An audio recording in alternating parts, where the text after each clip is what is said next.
I saw this interview with you and Nathan Englander. You used the word trustful, that you fall down in the arms of your beloved, and this is the story, and you hope the story will catch you. Yes. As if you're not really acting, but the story is doing this for you. Yeah, well, there is a big difference for me between writing fiction and writing non-fiction like this book, because the thing with fiction is that when I write a story, I don't know what's going to happen in the story. Like, if I open a door, I want to see what's on the other side. I don't know.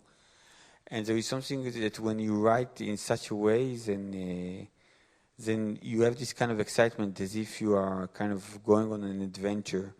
While when you write nonfiction, you have a feeling that you're retelling a past adventure. Yeah. There is something that when I write nonfiction, I kind of know what's going to happen. When I write fiction, I don't know.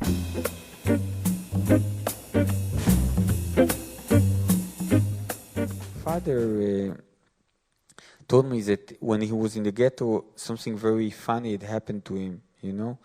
And when he would sit with guys in Israel, you know, who were Sabras, born in Israel, and each would tell a funny story about his childhood, he would start telling this funny story about what happened in the ghetto.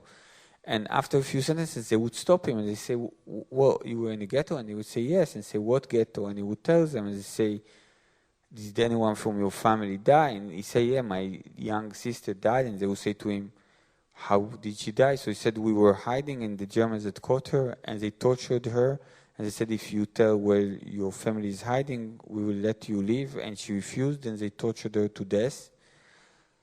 And he said, and I never got to tell my funny story. It would always be the same. And he said that he had this obsessive wish to tell this funny story because as if he wanted to say, the years of the Holocaust, you know, were the worst years of my life, but they were years of my life. It was the first time I kissed a girl. It was the first time I smoked a cigarette.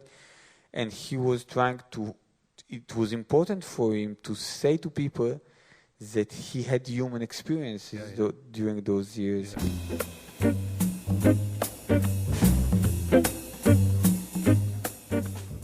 I think that writing stories, it's always kind of the plan B, you know, living is plan A, you know. I'm saying if you have a crush on a girl and you ask her to date you, you know, then if you say no, you write a beautiful story about it.